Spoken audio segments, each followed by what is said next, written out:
Hey everyone, LazyFire here. Welcome back to World at War. I have a special guest with me today. You'd like to say hi? Hi, I'm Nine Gear Crow. It is Nine Gear Crow. Uh, And this level, if you can't tell, is a tank level because you see all the artillery pieces and everything. Pretty soon, Reznov's gonna be like, "Yeah, we got like tanks coming and shit. Look at them." Enough to stand. Those And sure the are some tanks. They are some tanks, and gotta tell you, not a fan of this mission. It feels like it's just jammed in the game. It doesn't play well. And it reminds me of one of the things I hate the most about what they did with the multiplayer for this game, which was actually put fucking tanks in the multiplayer. And so you had like certain maps in the multiplayer, and there's a death in this video, so you'll get to see what that looks like, that were straight on, like, here is a tank, it is gonna fuck your day. And there was not a lot of really good recourse against them, because I think they had regenerating health. Oh god. Oh, I was gonna say that this seems like slightly familiar territory for me because one of the first videos you ever had me on for heavily involved a tank. Oh yeah, that's right. Good times. So I'll just find you for all tank videos. Right, But if you watch how the tank moves, like, side to side, you'll see it only occasionally with me, but it just, like, pivots 100%. It does not turn, it pivots. Jeez. And it's not even like, oh, let's take a moment. It just, like, straight goes to the side. So, you're about to see the death. It's not long. We're not long for this world at the moment. It's just that there's a couple of things about how this works. For one, the tank shells aren't really that accurate. And for two, basically every enemy from here to the end of the goddamn level has a rocket launcher. We'll just not let you win. Lovely. Yeah. And you've seen that there's a... I'm getting nailed here, but you've seen that I have a flamethrower. Flamethrower does not have good range. It's like basically useless for the rest of this mission. I have no idea why they included it. Yeah. So, I'm assuming that the piloting the tank through here is a prerequisite, more or less, right? You can't do this on foot. No, you can't get out of the tank at all. It's like full on inside the tank. And you know what? This isn't the first time there's been a tank mission in a Call of Duty game at all. Like, Call of Duty 2, at the very least, had a mission. You know what they did with the tank mission there? They had a different character as the tank driver, instead of the guy you've been driving or playing as the entire time. There's no inkling that Dimitri actually knew how to drive a tank. So that's... Well, you're just like... Well, you're doing very poorly at it, so I guess it's supposedly in character? Yeah, trial and error, Dimitri. You can see how far back they push you. It's a little weird, but it's not terrible. There are some worse save points throughout the game, let me tell you. So tanks in this take anywhere from 1 to 6 shells to kill. And There's... Oh, go ahead. I was gonna say, can you sort of gauge it by what tank you're going up against, or is it just random? I do actually think there's like the Leopard 2 or the Tiger 2 or whatever tank it is. There actually is like one that takes more than the others. But at the same time, I've come into the same tank variety that takes like 1 shot, and then later on I'll hit it again. It'll take like 10. What the fuck? Jeez. Also, I just saw the flamethrower in action. I'm really appreciating that the fire that it lays down is persistent to some degree.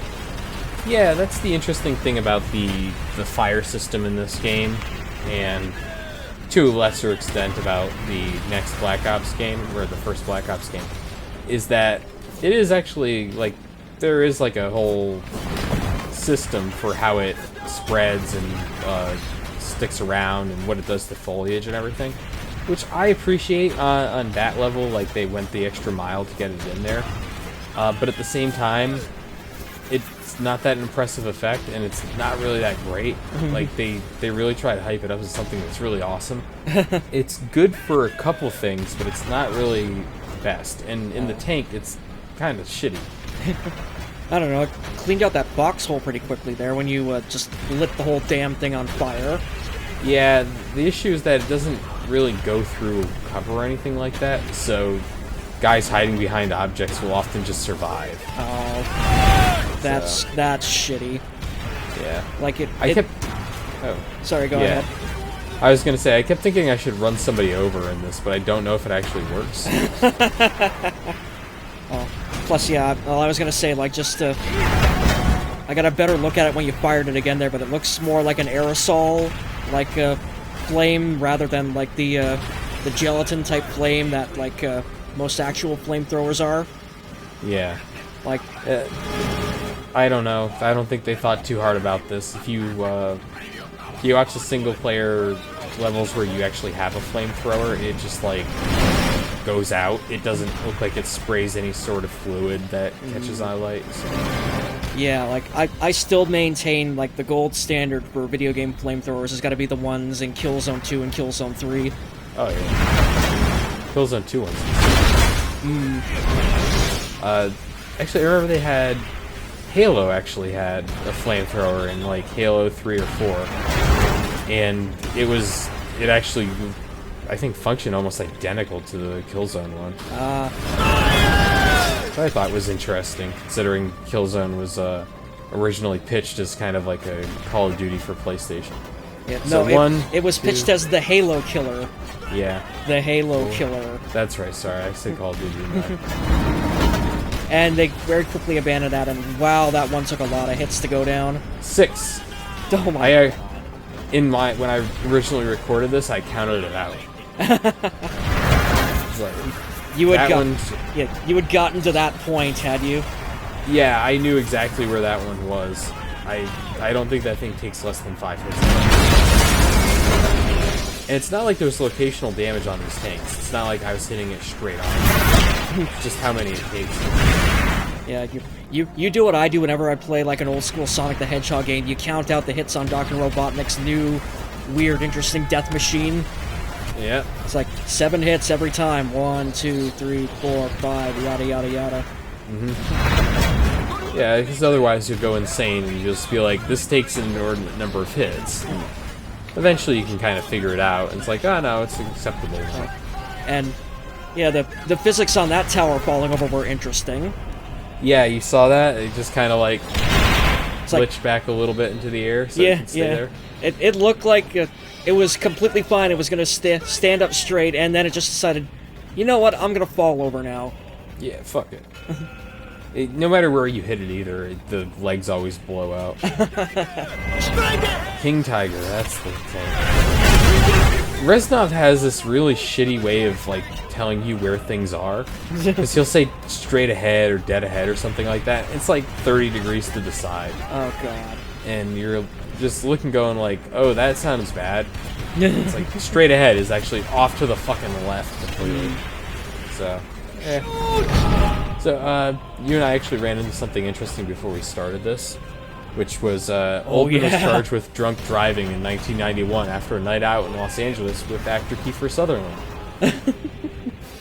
I love that. I love that Gary Oldman and Kiefer Sutherland were getting along well before this game came out. Yeah, and, like, I like to think that, like, Kiefer Sutherland basically has, like, only 3 modes.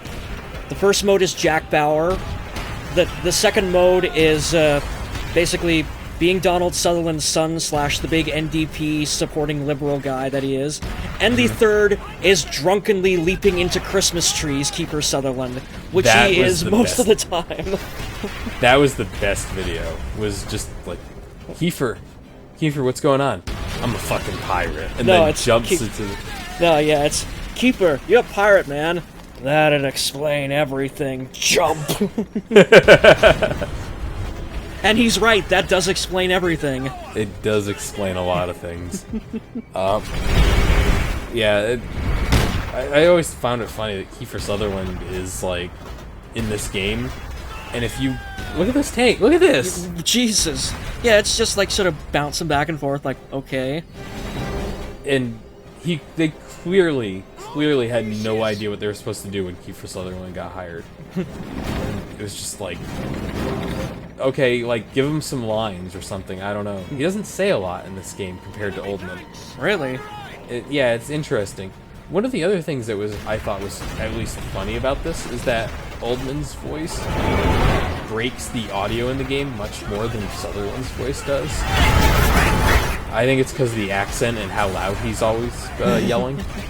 Like, he doesn't say anything small, but the noise you hear in this game, like the weird static noises around Oldman's voice especially, or other things, that is 100% what this fucking game sounds like. Wow. It just sounds like that. At first I thought it was my recording equipment, but I'm recording like directly off of my PC. And it doesn't sound like that when I play it. I keep thinking, and then I was playing, I was getting more video the other day, and I'm like, oh no, this game actually sounds that bad and has these weird crispy noises to it. And right there, someone just threw a grenade at the tank, like it's gonna do a thing. In the multiplayer, they actually created anti-tank grenades for the multiplayer. Oh, really? Yeah, I mean, good on you for realizing it was gonna suck to fight a tank, but at the same time, why the fuck did you have to include tanks? Like, I don't know, I'm slightly ambivalent about, like, games that do that, like, they have entire, like, game features or weapons that are not present in single player, because, like, supposedly single player is usually all about teaching you how to play multiplayer, and then they just throw you this thing that you have no experience with, and it's like, okay, catch, motherfucker. Yeah. It's one of those things. I don't mind them actually having things that are in the single player that don't appear in multiplayer at all. Oh, and by the way, yeah. Not a physics-based game, you know? Yeah, it's like trees in Grand Theft Auto. Yeah. God damn. Did you just take a friendly fire hit there? I thought so. That's what I thought it was. I think it was actually a guy with a rocket launcher in that tower I just blew up. Or this tank, possibly. The last tank in the level takes 2 hits. That's it. I mean, I just blew that guy apart, but... This is the part where they just gave up. Yeah. Hey, don't worry. There'll be a nice speech. In Berlin, the Germans will truly see what they have unleashed. In the midst of all the blood, the bullets, and the dead, I found that an old friend was still very much alive. So, when does Gary Oldman board Air Force One and kidnap the president? I think that's like right after this. They just send him on a special mission. Aw, boo. I want to be on for that one. Well, maybe next time. He makes us. It's the end game mission. It's like, the final boss of the game is FDR.